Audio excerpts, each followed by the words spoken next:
예배의 자리로 나오신 우리 모든 성도님들 환영하고 축복합니다. 우리 함께 온전한 예배를 위해서 휴대폰 확인하셔서 진동이나 예배드리는 중에는 잠깐 꺼두시는 것을 권해드립니다. 이제 우리 마음을 모아서 하나님께 찬양드리며 나가겠습니다.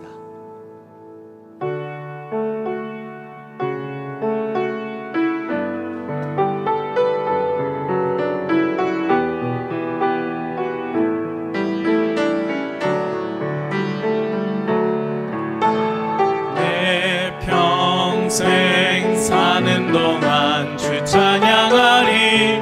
여호와 하나님 내 주를 찬양하리.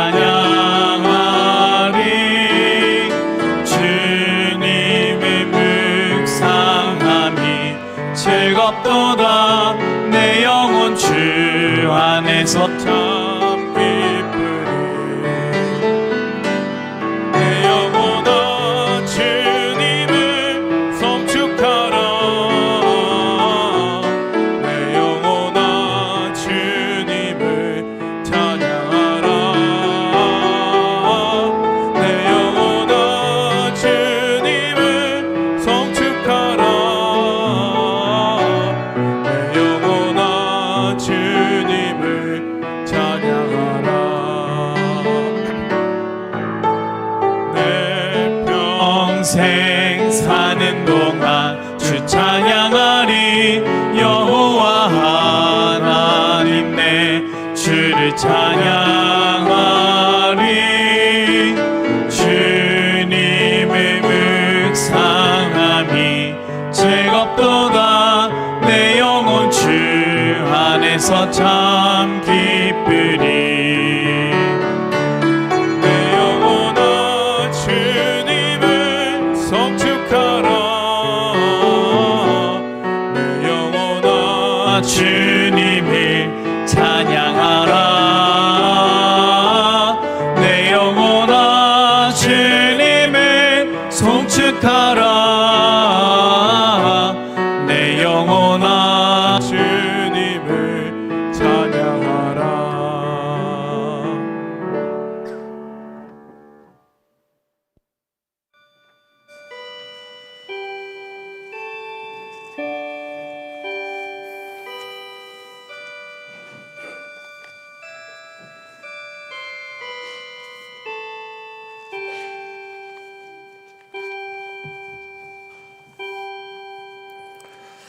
존귀하신 하나님, 우리에게 넉넉한 아버지가 되어주심에 감사드립니다.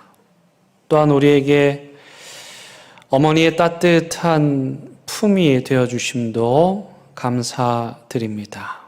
이 시간 언제나 그리웠던 그 품에 안깁니다.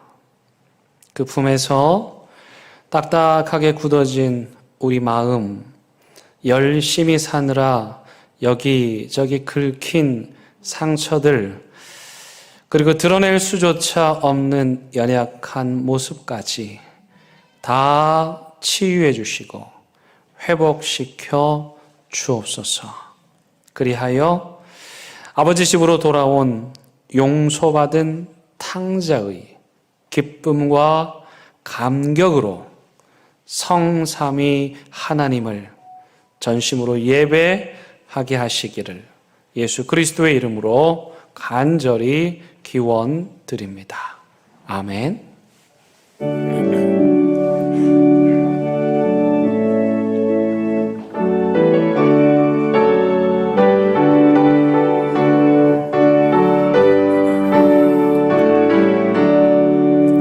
복의 근원 강림하사 찬송하게 하소서. 한량 없이 자비하실 신령한 길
부모를 공경하라.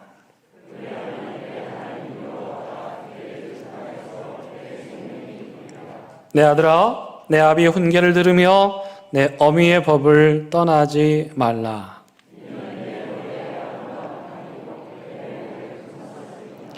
너를 낳은 아비에게 청종하고 내 늙은 어미를 경히 여기지 말지니라. 자녀들아, 주 안에서 너희 부모에게 순종하라. 이것이 옳으니라.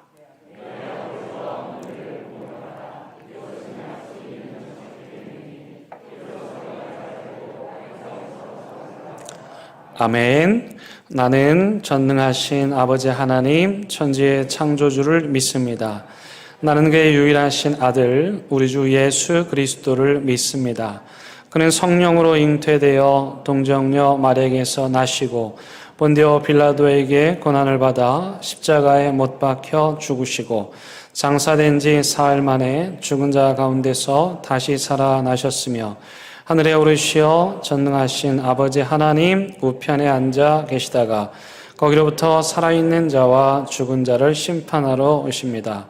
나는 성령을 믿으며 거룩한 공교회와 성도의 교제와 죄를 용서받는 것과 몸의 부활과 영생을 믿습니다. 아멘. 네, 이 시간은 자리에 앉으셔서 하나님과 여러분만이 아는 은밀한 죄를 침묵 가운데 고백하는 시간 갖도록 하겠습니다.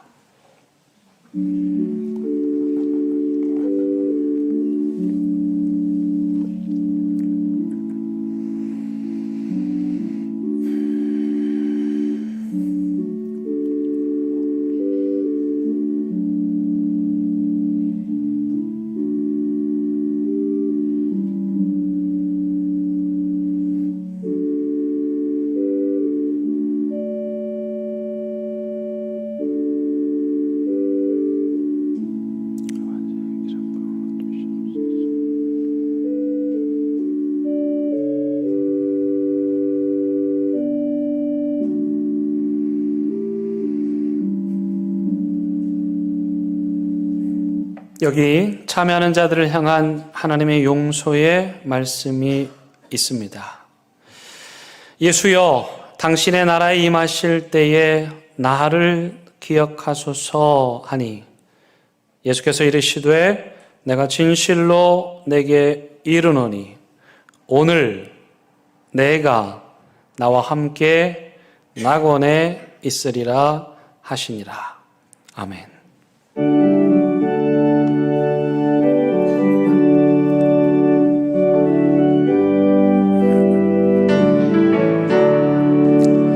예수를 나의 구주 삼고 성령과 피로써 거듭나니 이 세상에서 내 영혼이 하늘의 영광 누리도다.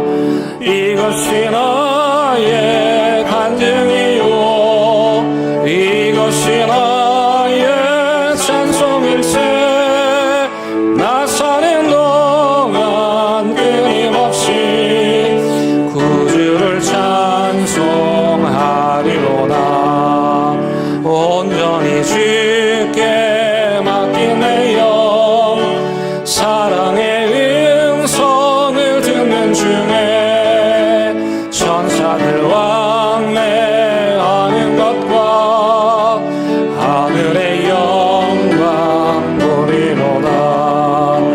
이것이 나의 간증이요 이것이 나의 찬송일세. 나 사는 동안 끊임없이 구주를 찬송하리로다.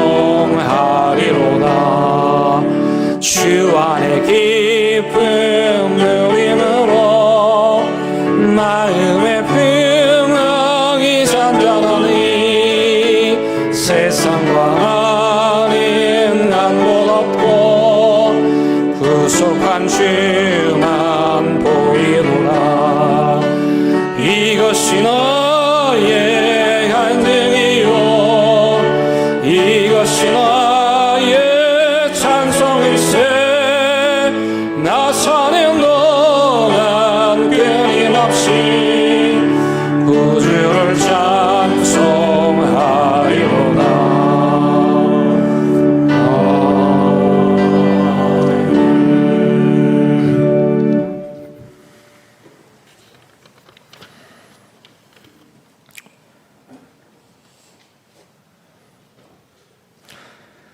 올 가정의 달로 허락하셔서 가정의 어른이 되시는 어버이의 언덕을 기리도록 5월 둘째 주를 어버이 주일로 지키며 예배하게 하여 주심을 감사드립니다.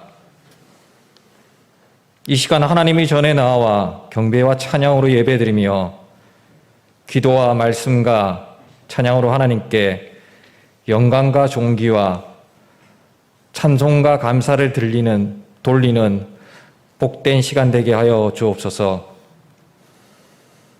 우리 의지가 아니라 하나님의 은혜 아니면 저희가 이곳에 예배할 수 없고 숨 쉴 수 없는데 우리의 삶을 인도하시고 여기까지 우리를 도와주신 에베네셀의 하나님을 찬양드립니다. 십자가의 보혈로 우리를 구원하신 하나님 아버지, 나의 나 된 것은 오로지 주의 은혜라는 말이 우리의 고백이 되게 하시며 형제를 실족해 하지 않도록 스스로 조심하기를 원합니다. 형제의 허물을 드러내고 작은 자라 업신여기지 아니하며 예수님이 성김의 사세를 본받아 하나님의 자녀된 자임을 알고 섬길 수 있는 마음을 갖게 하여 주옵소서. 오늘은 한정직 2차 선거와 명예집사, 명예건사의 임명식이 있습니다. 교회의 섬김분들을 뽑는 자리로 인해 교만하거나 실족하는 분들이 없도록 하여 주시고 섬기는 자로 세움받은 이들이 하나님 나라의 확장을 위해 그 수고로움을 잘 감당케 하시고 오랫동안 교회를 섬기신 그분들의 수고를 잘 기억하게 하옵소서.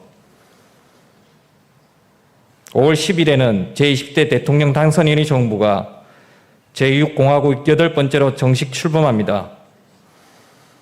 선악구도의 논리와 흑백 논리로 누군가를 희생양 삼기보다 포용의 정치와 앞으로의 국가의 미래를 위해 새로운 정부가 정직하고 올바르고 훌륭하고 능력 있는 좋은 인재들을 적재적소에 등용하여 미래지향적으로 국가의 초석을 다져가기를 원합니다. 지구 곳곳에서의 전쟁과 지진과 기근과 가난과 생사를 넘나드는 어려운 역경 속에서 하나님의 역사하심과 인간의 생사의 화복을 주관하시는 전능하신 하나님을 믿고 경외하는 자들에게 은혜와 소망과 평강을 주심을 믿사오니 역사하여 주옵소서. 특별히 러시아의 침략으로 인해 고통받고 있는 우크라이나의 국민들과 지도자들을 지켜주시고 독재자의 마음을 돌이켜 주시어 하루빨리 전쟁을 종식시켜 주시어 더 이상의 하나님이 사랑하는 이들의 희생이 없게 하여 주소서. 오늘도 단상에 서신 목사님을 주님이 권능으로 붙들어 주시고 예수님을 향한 복음의 통로가 되기를 기도합니다. 힘있고 권세 있는 말씀으로 오직 하나님만을 주장하여 주셔서 그 말씀이 저희들 가슴 깊이 역사하시어 험난한 이 세상을 살아가는 동안 넘어지지 아니하는 믿음의 뿌리가 되도록 인도하여 주옵소서. 타국에서 하나님의 복음을 전하는 선교사들의 안전을 지켜주시고 자녀들의 교육과 사역하는 데 부족하지 않도록 쓸 것과 필요를 채우소서. 인터넷으로 복음을 전하는 목사님의 가정도 지켜 보호하옵소서. 원치 않는 육신의 질병과 역병으로 사고로 입원 중인 성도들과 마음의 고통으로 힘들어하는 성도들, 물질적인 어려움으로 고통하는 형제들과 여러 가지 어려움을 하나님 앞에서 해결되어지는 시간 되게 하옵소서.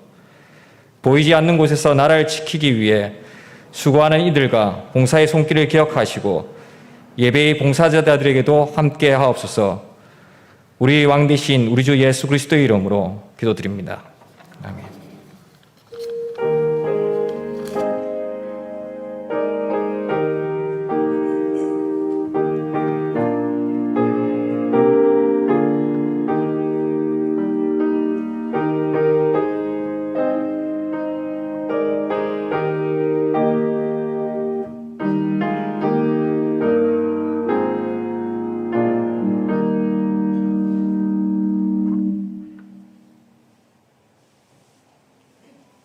오늘 우리에게 주시는 하나님의 말씀은 디모데전서 1장 1절에서 2절의 말씀입니다.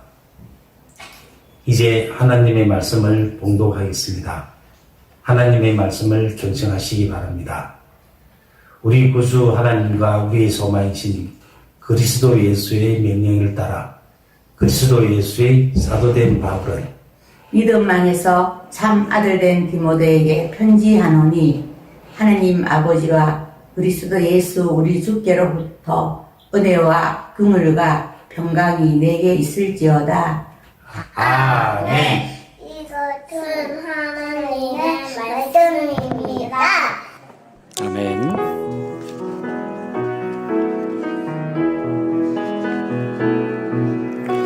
이 말씀 따라 사는 동안 지치지 않게 하시고 이 말씀 따라 사는 동안 주님 나라 이루소서. 할아버지 할머니하고 손녀들이 하나님 말씀 봉독하고 이것은 하나님의 말씀입니다 선포하는 모습이 참 아름답지요. 혹시 부러우시면 여러분들도 신청하시면 얼마든지 참여하실 수 있습니다. 그러시려면 먼저 일단 손주들부터 보셔야하고 나서 신청하시기 바랍니다. 코로나가 한참이던 지난해 미국의 한 농장에서 아주 특이한 프로젝트를 진행했다고 합니다. 일명 소 끌어안기 프로젝트인데요. 8만 원을 내면 저렇게 1시간 동안 소를 끌어안고 있을 수 있는 거예요. 근데요, 놀랍게도 엄청나게 많은 사람들이 신청을 했고 저렇게 커다란 소를 끌어안고 그냥 하염없이 눈물을 흘렸다고 합니다. 왜일까요? 외로워서였겠지요. 코로나로 인해 가족들도 만나지 못하고 허그하지 못하는 그런 상황이 길어지다 보니 그 외로움에 풍채 좋은 송아지 끌어안는 저 프로젝트가 세상에 아이러니하게도 대박이 난 겁니다. 근데 어디 미국 분이겠습니까? 굳이 통계 수치를 들먹이지 않아도 우리 한국 사회도 이 코로나로 인해서 우울증 또 우울감을 느끼는 분들이 많이 계시죠. 물론 이것은 코로나라고 하는 전대미문의 세계적인 팬데믹으로 인한 자연스러운 정상적인 반응이기는 하지만 코로나 방역 못지않게 이제는 심리적 방역이 절실해진 상황입니다. 이럴 때 사랑하는 가족이 우리 옆에 있다는 것이 얼마나 감사하고 든든한 일인지 모르겠습니다. 하지만 아무리 가족이라고 해도 지금 이 한국 사회에서는 가족들이 다 바쁘다 보니 가족들만으로는 가족들의 문제를 해결하는데 한계가 있습니다. 아니 사실은 서로에게 가장 많은 상처를 주고 또 화를 내는 대상이 아이러니하게도 가족입니다. 여러분 그 이유가 뭘까요? 요즘에 뇌과학이 정말 무서운 정도로 발전해가고 있습니다. 저는 개인적으로 이 뇌과학에 관심이 많은데요. 그 이유는 뭐냐면 그동안 심리학이 밝혀내지 못한 인간의 마음을 이 뇌과학이 밝혀내고 있기 때문입니다. 우리나라에서 이 뇌과학 분야에서 가장 아주 훌륭한 분이 정재승이라는 과학자이신데요.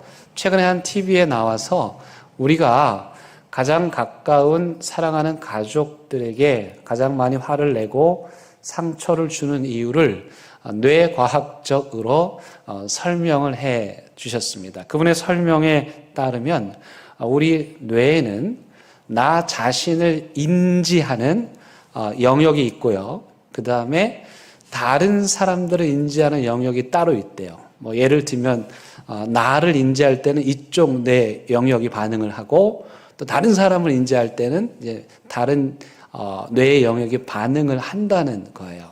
그런데 문제는 나와 가까운 사람일수록 그 사람에 대한 기억이 나를 인지하는 이 뇌의 영역에서 가깝게 인지를 한다고 합니다. 그렇게 되면 어떤 문제가 생기냐면 내가 그 사람을 마치 나인 것처럼 착각을 하게 된다는 거예요. 그 사람이 내가 아닌데 나인 것처럼 착각을 하게 되면 그 다음부터는 마치 내가 내 자신을 통제하고 또 통제할 수 있다고 착각하듯이 그 사람을 통제할 수 있다고 생각하게 된다는 겁니다. 물론 당연히 내가 아무리 그렇게 생각한다고 해도 그 사람은 나일 수 없는데 내가 원하는 대로 그 사람이 행동하지 않을 때 벌컥 화를 내는 것이죠. 그때 내는 화는 사실은 그 가족에 대한 것이라기보다는 내가 착각하고 있는 그 대상이 내 마음대로 되지 않는 것에 대한 화인 것입니다. 심지어 우리나라 사람들의 경우에는 나를 인지하는 이 뇌의 영역에서 엄마를 인지한다고 합니다. 그렇게 되면 어떤 현상이 나타나겠습니까? 엄마를 마치 나인 것처럼 착각을 하게 되고 그때부터는 엄마를 나를 통제하는 것처럼 통제하려고 한다는 거예요. 예를 들면 이런 것이죠. 엄마에게 라면 건강에 좋지 않으니까 드시지 말라고 먹지 말라고 그리고 어느 날 들어와 봤더니 엄마가 라면을 먹고 있는 거예요. 그때 어떤 마음이 듭니까? 갑자기 화가 나는 거죠. 왜 내 말을 안 들어? 내가 말했는데 그렇게 말했는데 왜 안 들어? 그러면서 화를 내는 거예요. 엄마는 뭐 가끔 라면 한번 먹을 수도 있는데 갑자기 라면 하나 먹는다고 화를 내니까 굉장히 당황스러운 것이죠. 엄마를 너무 사랑해서 그 사람과 나를 동일시하다 보니 내 마음대로 통제되지 않는 그 대상에게 화가 나는 것이고 그렇게 화를 내서 사랑하는 가족에게 상처를 주게 되는 것이죠. 그래서 뇌과학자들이 하는 말은 사랑하는 가족들이라 할지라도 적당한 거리를 두는 것이 좋다. 왜냐하면 아무리 가까워도 그 사람은 절대로 나일 수가 없기 때문이라는 것이죠. 그런데 여러분 어디 이게 말처럼 그렇게 쉽습니까? 쉽지 않죠. 제가 지난 해에 말씀드렸던 파친코라고 하는 이민진 작가의 소설이 드라마로 나왔고 전 세계 많은 사람들에게 폭발적인 반응을 불러일으키고 있습니다. 이 파친코라는 소설은 일제강점기 시절 한 제일동포 가족이 온갖 차별과 역경 가운데에서도 쓰러지지 않고 삶을 일궈낸 아주 감동적인 이야기입니다. 이 드라마의 주인공 선자, 이 선자의 나이 많은 그 역할을 한 분이 윤여정 씨인데요. 이 선자의 둘째 아들 모자수가 있는데 이 모자수의 역할을 한 사람이 일본 제일동포 배우입니다. 박소희 씨라고 하는데 이분이 이 파친코라는 소설을 읽고요 감동을 하는 거예요. 야, 이게 딱 내 이야기네, 우리 부모님 이야기네, 우리 할머니 이야기네 하면서 이 소설을 읽고 감동을 받아서 이 소설이 드라마로 제작된다고 하니까 제작팀에게 사연을 적어서 편지를 보낸 거예요. 나 이런 인생을 살았습니다. 나에게 이 배역을 맡겨주세요. 그래가지고 실제 제일동포로 살았던 저분이 이 모자수로 아들로 캐스팅된 거예요. 근데 이번에 윤여정 씨하고 이제 어머니와 아들이니까 이제 호흡을 맞추는데 이 윤여정 씨가 하는 한국식 일본어, 이 서툰 한국식 일본어를 들으면서 지금 여러분들 사진에서 보는 저 배우분이 할머니 생각이 떠올라서 눈물을 흘렸다고 합니다. 여러분 생각해 보세요. 한국식 서툰 일본어. 이 말 하나에요. 제일동포들, 자이니치라고 하는 제일동포들의 삶이 그대로 녹아 있는 거예요. 살기 위해서 일본에 갔어요. 그런데 뭐 말을 할 줄 알아야죠. 말이 통해야죠. 먹고 살기 위해서 시장에 나가서 들리는 말 따라 하다 보니 문법도 틀리고 발음도 틀리지만 그렇게 그 시대의 어머니, 할머니들은 가정 먹여 살리기 위해서 서투른 한국식 일본말을 했고 아마도 유창하게 일본어를 구사했던 손주들의 눈에는, 귀에는 그것이 못마땅하게 보였을 거예요. 창피하게 보였을 거죠. 근데 나중에 철들고 보니 그 할머니의 서툰 일본말이 사실은 자기들 먹여 살리려고, 자기 가족 살리려고 생존의 현장에서 배운 생존 일본어라는 사실을 깨닫게 됐고, 그렇게 윤여정 씨의 그 서투른 한국식 일본어를 들으며 할머니의 모습을 떠올렸다는 것입니다. 이 드라마 안에는 가족 간에 얽히고 설킨 아픔, 또 사랑, 상처들로 가득한데요. 저는 이 소설의 가장 감동적인 장면을 꼽으라고 하면 마지막 장면입니다. 아까 윤여정 씨의 첫째 딸이 노아인데 이 노아의 친부는 야쿠자입니다. 근데 이 노아가 어려서부터 공부를 아주 잘해서 일본의 명문대를 들어간 거예요. 근데 이 아버지는 누구예요? 야쿠자예요. 가난해 돈이 없으니 이 야쿠자인 아빠가 아들 앞에는 나타나지 못하고 몰래 등록금을 대준 거예요. 이 아들 명문대학에 가서 보니 어떻습니까? 만나는 친구들 사람들이 다 일본에서 내노라 하는 사람들이에요. 자기도 그런 사람들과 함께 어울리고 싶고 그런 가정과 결혼하고 싶었겠죠. 그런데 돌아보니 자기 아빠는 누구예요? 일본에서 손가락질 받는 야쿠자인 거예요. 근데 더 분노하는 것은 그 아버지가 야쿠자 해서 번 돈으로 자기 등록금 대준 거예요. 그 사실을 나중에 알고 나서 분노합니다. 이 더러운 돈으로 나 공부하라고 대준 거야? 그래서 이 노아가 돈 벌어서 아버지한테 다 갚습니다. 그리고 아무도 모르게, 엄마도 모르게 흔적도 없이 자취를 감춰버립니다. 아무도 모르는 그곳에서 그는 일본말을 어려서부터 했으니까 철저하게 일본 사람이죠. 그때부터 일본 사람으로 사는 거예요. 일본에서 한국인으로 산다는 것이 얼마나 고통스러운지를 뼈저리게 느낀 이 노아는 그때부터 철저한 일본인으로 자신의 신분을 속이고 사는 거예요. 그렇게 해서 직장도 얻고 결혼도 하고 4명의 아이를 낳아 16년 동안 일본인으로 살고 있었어요. 하지만 어머니 마음은 어디 그렇습니까? 어느 날 갑자기 아들이 사라져 버렸고 그때부터 이 어머니는, 주인공 선자는 아들 찾기 위해 백방으로 수소문을 하다가 드디어 16년 만에 아들이 있는 곳을 알게 됩니다. 떨리는 마음으로, 두근거린 마음으로 그 아들을 찾아갑니다. 그리고 그 아들을 만납니다. 이 아들은 적잖이 당황한 표정으로 어머니를 맞이합니다. 그리고 덤덤하게 16년 만에 만난 엄마와 이런저런 대화를 나눕니다. 엄마의 간청은 이것입니다.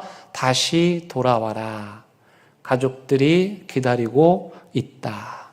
노아가 대답합니다. 예, 어머니 알겠습니다. 먼저 가 계십시오. 그리고 그 자리에서 헤어져 이 노아는 권총으로 스스로 목숨을 끊습니다.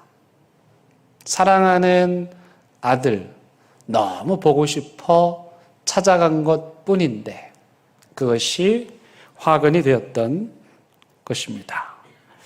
그런데 이 소설의 맨 마지막은 대반전을 이룹니다. 아버지가 야쿠자인 것이 창피했고 그 아버지 돈으로 학교 다닌 것이 수치스럽고 부끄러웠던 그 노아가 그래서 한국인이 아닌 일본인으로 살겠다고 가족을 떠났던 노아가 사실은 나중에 보니 야쿠자인 자기 아버지의 묘지를 정기적으로 찾았다는 것을 그 묘지 관리인을 통해서 이 어머니가 듣고 통곡을 합니다. 겉으로는 아버지가 부끄러웠고 그런 아버지를 세상에 내놓고 싶지 않았고, 아니 아버지가 차라리 없었으면 더 좋았을지도 모르겠다 생각했겠지만, 아버지가 야쿠자라고 해도 아버지를 바꿀 수는 없는 것이죠. 왜냐하면 아버지는 한 명이니까요. 아마도 그가 죽은 야쿠자의 아버지의 묘소를 정기적으로 찾은 이유는 뒤늦게 그 아버지가 비록 자신이 할 수 있는 일이라는 것이 그 야쿠자일 뿐이었지만 그렇게라도 최선을 다해 가족을 돌보고 가족의 재정적 필요를 채우려고 했던 그 아버지의 마음을 뒤늦게 헤아렸기 때문이 아닌가 생각을 해봅니다. 얼마 전에 저희 집 막내딸 중학교 2학년 하영이가 뜬금없이 아빠, 우리 집은 좀 행복한 것 같아 그러는 거예요. 그래서 이게 무슨 말인가 싶어서 용돈을 달라고 그러는 건가? 이게 무슨 의도일까? 그러면서 또 은근히 기분이 좋아가지고 왜 그렇게 생각하니? 한번 얘기 좀 해봐 했더니 이 막내딸이 이렇게 말하는 거예요. 저희 막내가 친구가 많거든요. 근데 친구들을 많이 만나서 이야기를 나누다 보니 그 아이들의 가정 형편을 듣게 된 거예요. 그러니까 그 이야기를 듣고 우리 집을 보니 그나마 행복하다. 우리 집이 최고로 행복하다고 얘기는 하진 않았고요. 비교적 행복한 집인 것 같다. 제가 그래서 얼른 그래, 다 사연 있고 아픔이 있는 거야. 혹 그런 아이들이 힘들어하면 편견 갖지 말고 그대로 똑같이 따뜻하게 대해줘. 그러면서 마무리를 했습니다만, 여러분 사실 사연 없는 가정이 어디 있겠습니까? 다 집집마다 아픔이 있고 사연이 있는 것이죠. 오늘 우리가 읽은 이 디모데 전서, 이 편지를 받는 수신자인 디모데의 가정 상황도 그러했습니다. 이 디모데는 하나님을 경외하고 하나님을 영화롭게 하는 자라는 뜻인데요. 디모데는 어려서부터 어머니 유니게와 외할머니 로이스의 손에서 길러졌습니다. 요즘 말로 하면 외탁을 한 것이죠. 혈통적으로 보면 이 디모데의 어머니는 정통 유대인이었고 그의 아버지는 이방인이었던 헬라인이었습니다. 그러니 디모데의 부모님은 국제 결혼을 한 것입니다. 요즘 말로 다문화 가정인 것이죠. 그런데 유대인들은 어려서부터 할례를 하거든요. 근데 디모데는 할례를 하지 않은 거예요. 이로 미루어 보건대 적어도 디모데는 아버지의 부재 상황 가운데 자랐거나 혹은 이방인인 아버지가 신앙으로 디모데를 기르지 않았음을 알 수가 있습니다. 그래서일까요? 이 디모데가 바울 사도를 만나고 마치 큰아빠처럼 삼촌처럼 아버지처럼 잘 따랐습니다. 디모데 가정은 바울 사도의 1차 전도 여행을 통해서 예수를 믿게 됐고 두 번째 바울 사도가 선교 여행을 할 때 이 바울이 디모데를 데리고 가려고 합니다. 바울과 함께 하려고 하는데 그때 이 바울이 무엇을 하냐면 다 큰 어른에게 할례를 행하게 합니다. 디모데에게. 무슨 의미일까요? 할례는 우리로 이해하면 세례와 같은 것인데 하나님의 언약 백성이라는 상징인데 바울 사도가 주도해서 디모데에게 할례를 주었다는 것은 바울 사도가 친히 이 디모데의 godfather, 대부, 우리로 말하면 후견인을 자청했다는 의미로 해석할 수 있습니다. 이처럼 바울 사도와 디모데는 피 한 방울 섞이지 않았는데 믿음 안에서 아버지가 되고 아들이 된 겁니다. 여러분, 우리가 읽은 본문 2절 말씀 한 번 더 보시겠습니다. 믿음 안에서 참 아들, 요즘 말로 찐 아들 된 디모데에게 바울이 아버지의 마음으로 편지를 하고 있는 것입니다. 여러분, 디모데 전후서, 지금 우리가 기쁨의 50일 동안 이 말씀 나누고 있는데요. 여러분들 집에 가셔서 디모데 전후서 길지 않으니 반복해서 읽어주시기 바랍니다. 이 글을 읽으면 이 디모데를 향한 바울 사도의 그 마음을 느낄 수가 있습니다. 친아버지가 아들을 생각하는 그 깊은 마음을 느낄 수가 있습니다. 이 디모데가요, 좀 소심했거든요. 그러다 보니 이 목회 현장에서 목회를 하면서 속병까지 난 거예요. 바울 사도는 그게 너무 속상한 거예요. 에베소 교회 섬기라고 보냈는데 교회 목회 활동이 힘들어 아들이 속병 걸려가지고 끙끙 앓고 있는 걸 생각만 해도 속상한 거예요. 그래서 바울 사도가 디모데에게 야, 너 약도 먹고 네 몸도 좀 돌보고 그리고 무엇보다도 담대해. 남자가 힘을 내야지. 이런 말씀들을 디모데 전후서에서 쓰고 있어요. 저는 이 디모데 전후서를 통해서 디모데를 향한 이 바울의 아버지 같은 마음, 따뜻한 마음을 깊이 느끼게 됩니다. 여러분, 우리가 믿는 기독교는 엄밀하게 말하면 유일신교가 아니에요. 우리는 유일신교가 아니라 삼위로 일체가 되시는 하나님을 믿는, 즉 성부, 성자, 성령의 성삼위 하나님을 믿는 종교입니다. 여기에서 보는 것처럼 성삼위는 공동체로 존재합니다. 그러므로 기독교는 태생적으로 공동체이고 존재 자체가, 유전자 자체가 공동체이고 그 하나님을 믿고 섬기는 교회 또한 당연히 공동체적입니다. 하나님께서 우리를 부르실 때 우리를 개인으로 부르지 않으시고 공동체로 우리를 여기에 불러주셨습니다. 물론 우리가 가장 먼저 해야 할 일은 우리의 가족, 우리의 친척, 친지, 부모, 자식을 먼저 돌보는 일이죠. 바울 사도도 그 사실을 분명하게 말합니다. 디모데전서 5장 8절 말씀에 보니 누구든지 자기 친족, 특히 자기 가족을 돌보지 아니하면 믿음을 배반한 자여 불신자보다 더 악한 자라고 바울이 말합니다. 이 말씀의 배경은 뭐냐면 그때 당시에 이 로마인들은요, 그냥 여러 관계를 통해서 아이를 낳아요. 그리고 그냥 집 밖에 버리는 거예요. 그런 이 로마의 문화를 빗대서 자기 가족들을 그리스도인이라면 그러면 안 된다. 자식을 낳아서 그렇게 하면 안 된다. 부모님에게 그렇게 하면 안 된다. 가장 먼저 자기 가족을 돌보는 것이 그리스도인의 의무다. 이렇게 말하는 거예요. 하지만 여러분, 우리가 아무리 가족을 사랑한다고 해도요, 우리의 사랑에는 한계가 있기 마련이에요. 그래서 뭐가 필요하냐면 우리의 가정보다 더 확대된 믿음의 가정이 필요합니다. 그 확대된 믿음의 가정이 어디냐? 그게 바로 교회입니다. 예수님께서는 예수님의 친척들이 이제 예수님이 한참 사역을 하시는데 오셨어요. 형제들이. 그러니까 당연히 제자들이 예수님 친척들이 지금 왔습니다.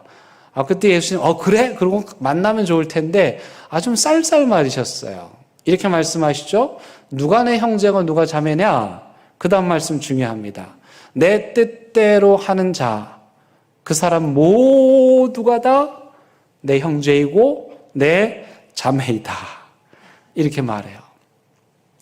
가족의 범위가 확대된 것이죠. 2년 반 만에 어제 온 가족 새벽 예배 드리면서 예배 마치고 교회 카페에서 우리 성도들과 함께 맛있게 와플을 구워 먹었습니다. 오랜만에 만나 얼굴과 얼굴을 보며 맛있는 와플을 먹는 우리 모두는 그야말로 공동체 안에서 누리는 기쁨을 나눌 수 있었습니다. 그것만으로도 행복한 시간이었습니다. 또 지난주에는 2년여 만에 요양원에 계신 한 성도님을 신방하기도 했습니다. 제가 또 제 아내가 그 어르신을 신방하는 그 순간은 목사로서가 아니고 아들이고 며느리로서 그분들을 신방한 것입니다. 제가 섬겼던 길 가는 교회 담임 목사님, 올해도 어김없이 매년 어린이날이 되면 아빠가 없는 두 가정을 데리고 휴양지를 찾으십니다. 왜 아빠가 없을까? 한 가정은 제 후배 목사님 가정입니다. 10여 년 전 39의 나이에 간암에 걸렸고 안타깝게 하나님의 부르심을 받았습니다. 그때 남겨진 첫째 아들이 7살, 둘째가 4살. 이 아이들은 아버지 장례식장이 마치 놀이터인 것처럼 뛰어 놀았습니다.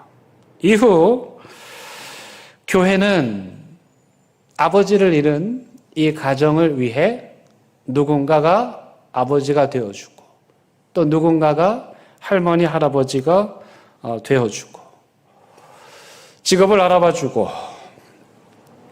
그렇게 지금까지 10년 동안 어린이날이면 이 아이들 아빠 있는 가정 남 부럽지 않게 목사님께서 돌봐주십니다. 저는 명색이 그 두 녀석의 큰아빠인데 부산에 내려온 이후로 제가 큰아빠 역할을 제대로 하지 못하고 있습니다. 다른 한 가정은 성도님의 가정입니다. 이 아이들의 아빠, 아까 후배 목사님 가정의 아이들하고 나이가 비슷한 때 이 아빠가 사업을 하다가 부도가 났습니다. 너무 크게 부도가 나서 도저히 해결할 수가 없어 이분이 해외로 도망을 가 버렸습니다. 근데 도망가는데 그냥 도망간 게 아니고 집 다 말아먹고 카드란 카드는 뺄 수 있는 모든 돈은 다 빼먹고 아내와 두 어린 아이를 남겨두고 자취를 감춰버린 거예요. 그때부터 길 가는 교회 성도들이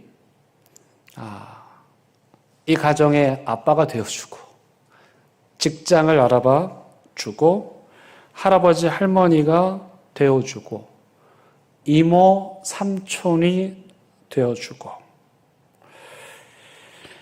그렇게 아빠 없는 이 두 가정의 아이들이 오늘도 구김살 없이 잘 자라고 있습니다. 저는 이런 이야기가 무슨 특별한 예화책에 나오는 아주 예외적인 그런 이야기가 되기를 원하지 않습니다. 예수님을 믿는 사람들이 모인 교회라면 이런 이야기는 너무도 당연한 늘상 있는 그런 이야기가 되어야 한다고 생각합니다. 이것이 제가 배운 목회이고요. 이것이 제가 배운 그리스도인의 삶이고 이것이 제가 자라고 배우고 본 교회의 모습입니다. 오늘날 발 한 번 잘못 디디면 끝도 없이 추락할 수밖에 없는 이 치열한 경쟁 사회에서 배고픈 것도 아니고 살 집이 없는 것도 아닌데 날마다 불안함에 시달리는 그런 사람들, 그들에게 교회가 희망이 되어주면 얼마나 좋겠습니까? 그저 나와 친한 몇 사람하고 좀 가까이 지낸다고 해서 재미있게 하하호 웃는다고 해서 그것이 좋은 교회 공동체는 아닐 것입니다. 이 바울 사도처럼 피 한 방울 섞이지 않은 디모데를 내 아들, 내 찐 아들 이렇게 부르고 그 아들 목회하다 아픈 거 마치 자기가 아픈 것처럼 속상해하며 편지를 쓰는 이 바울 사도의 마음, 저는 이것이 저와 여러분들의 마음이어야 한다고 생각합니다. 아마 저도 언젠가는 제 부모님 손잡고 요양원 가야 할 날이 오겠지요. 그럴 때 그 무거운 짐, 저 혼자 또 여러분 혼자 지지 않고 교회가 다 함께 그 무거운 마음의 짐, 삶의 짐을 나누어 질 수 있다면 그런 교회가 진짜 교회, 찐 공동체일 것입니다. 저는 우리 대연교회가 그런 교회가 되기를 바랍니다. 여러분들 뒤에, 내 뒤에 믿음의 친구들이, 믿음의 할아버지, 할머니가, 삼촌이, 이모가, 언니, 오빠가 있다.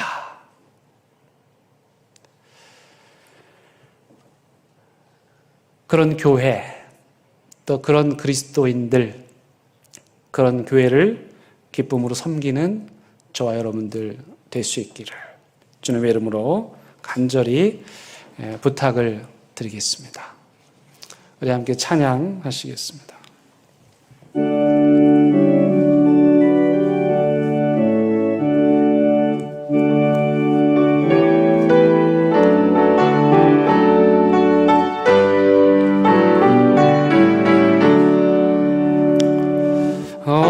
어머니의 넓은 사랑 귀하고도 귀하다. 그 사랑이 언제든지 나를 감싸줍니다. 내가 울 때 어머니는 쉽게 기도드리고 내가 기뻐 웃을 때에 찬송 부르십니다. 아침 저녁 읽으시던 어머니의 성경책 손때 남은 구절마다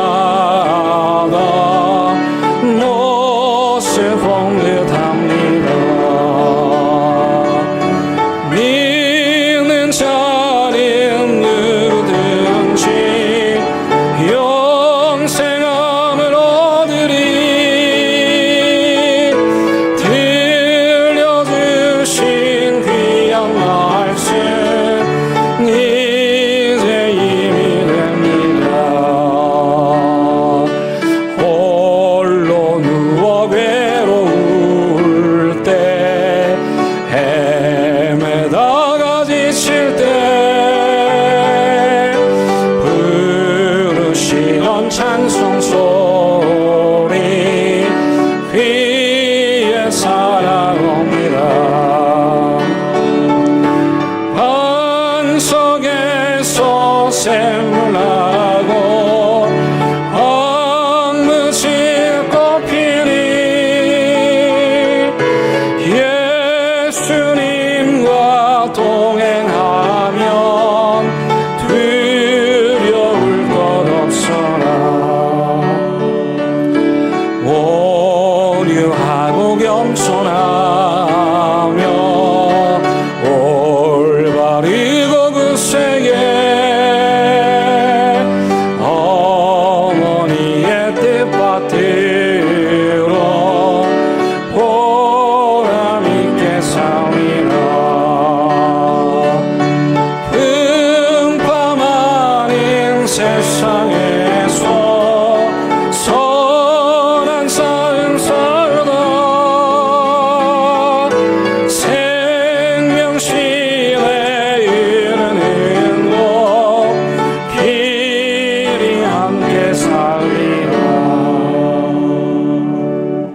이 시간에는 우리 교회에서 한 평생 수고하고 헌신하신 분들의 그 수고를 기리며 그 명예를 존중하여 명예 집사, 명예 관사를 임명하는 임명신 갖도록 하겠습니다. 명예 집사 대상자는 우리 교회에 나오신 지 20년 이상 되신 분이시고 신필금, 성윤수, 이옥남 성도님이신데 오늘 자리하지 못하셨습니다. 명예 권사님, 우리 교회에서 30년 이상 교회를 섬기신 분들입니다. 이제 이분들에게 우리 교회가 사랑의 마음을 담아 명예 권사로 임명하도록 하겠습니다. 네, 이 시간 김한출 성도님, 정순기 성도님 단상 앞으로 나와주시기 바랍니다. 앞에 나와서 서주시면 됩니다.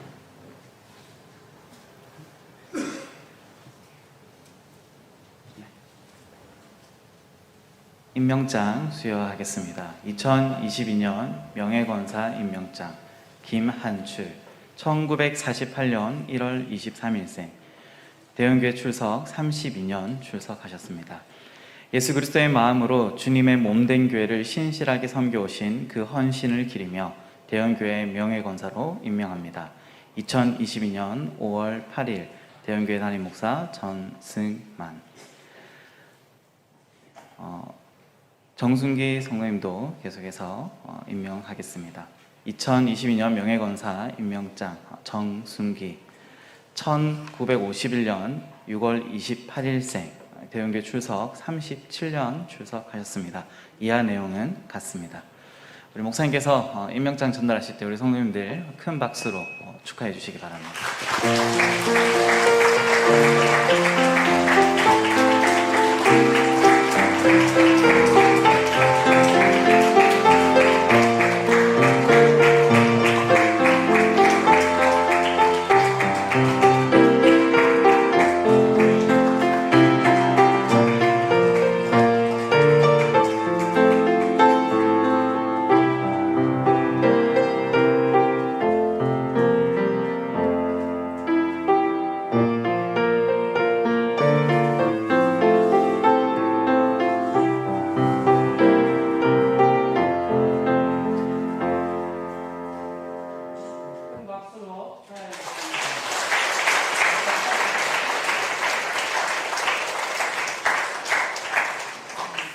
제가 기도하겠습니다. 한 교회를 진실하고 신실하게 이름도 없이 빛도 없이 말 없이 기도로 눈물로 섬긴 주의 종들 기억하여 주옵소서. 그리고 그 수고와 헌신 하나님 다 헤아려 주셔서 하늘의 신령한 복 이 가정 위에 내려 주시옵소서. 남은 삶도 늘 하나님 나라 위하여 사랑하는 교회와 함께 또 누군가의 할머니가 되고 할아버지가 되어주는 따뜻한 마음으로 기도해 주는 주의 종들로 살게 하여 주옵소서. 예수님의 이름으로 기도드립니다. 아멘. 한 번 더 박수해 주시기 바랍니다. 감사합니다. 자리해 주시기 바랍니다. 이제 다 함께 일어나서 하나님께 예물 드리겠습니다.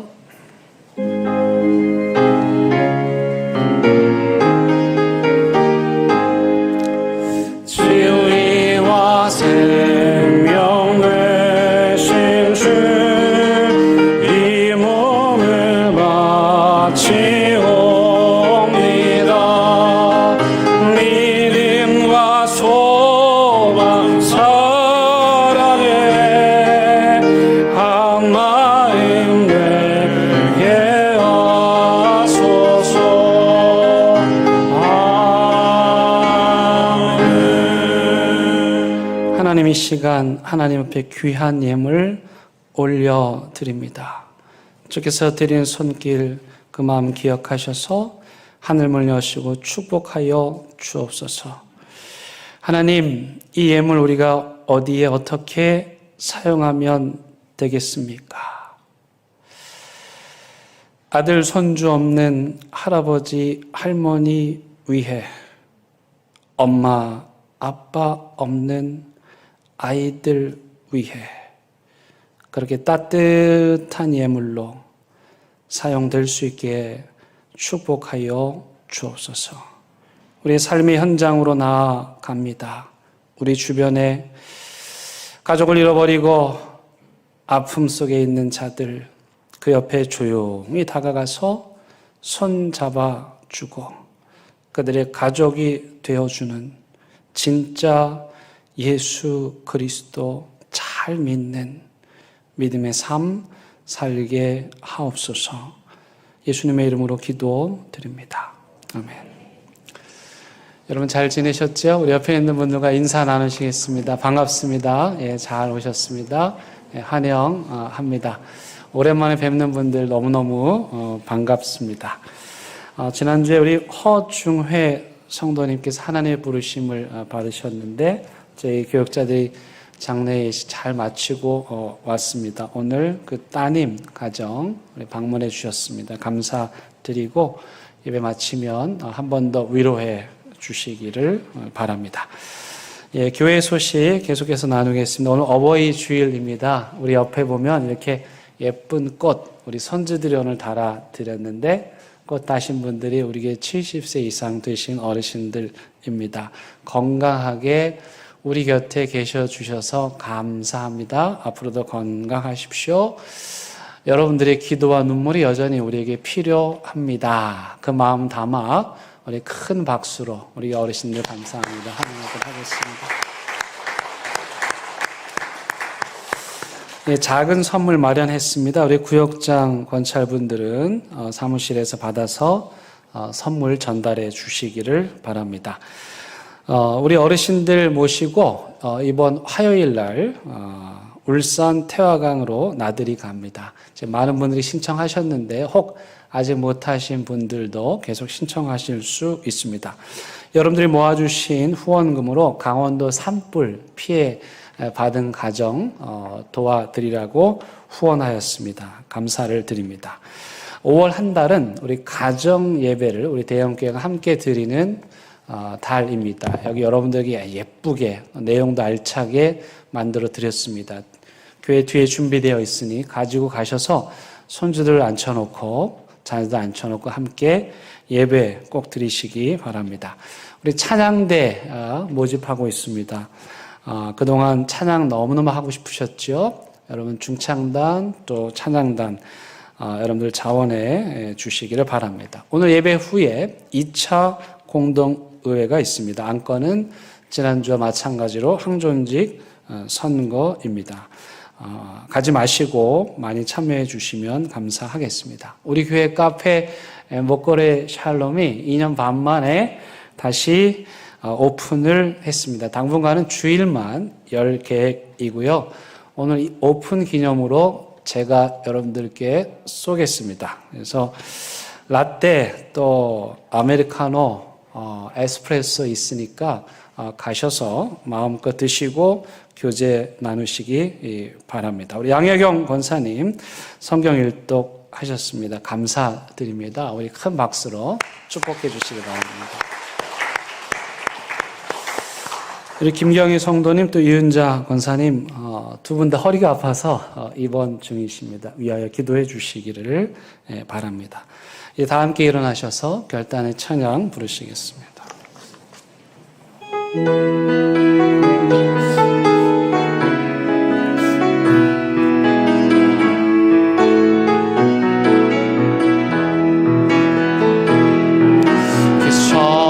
하나님의 고유히 감사하여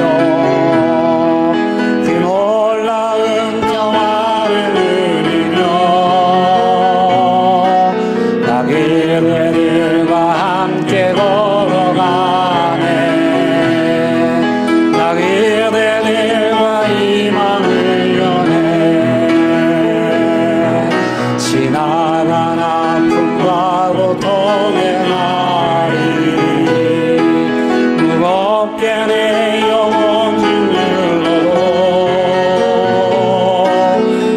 주여 우리 외면치 마시고 약속된 구원을 이루소서. 그 선한 힘이 우리 감싸시니 믿음으로 일어날 일 기대하네. 주 언제나 우리와 함께 계셔 하루 또 하루 하늘 새로. 우리 주님 예수 그리스도의 은혜와 하나님의 크신 사랑과 성령님의 인도하심이 하나님이 직접 오셔서 우리의 아버지가 어머니가 되어주실 수도 있으셨지만 그 대신 우리를 보내서 서로에게 부모가 되고 자녀가 되고 가족이 되라 하신 그 하나님 말씀 순종하여 평생 대연교회가 이 땅의 모든 아픈 가정을 품는 확대된 건강한 찐 가정 공동체로 세워져 가기를 결심하고 또 다짐하는 사랑하는 대한교회 모든 성도들 위해 이들의 가정과 일터와 사업장 위에 온라인 재단 그리고 이 나라 이민족 위에 이제부터 영원토록 함께 하시기를 간절히 축원하옵나이다. 아멘.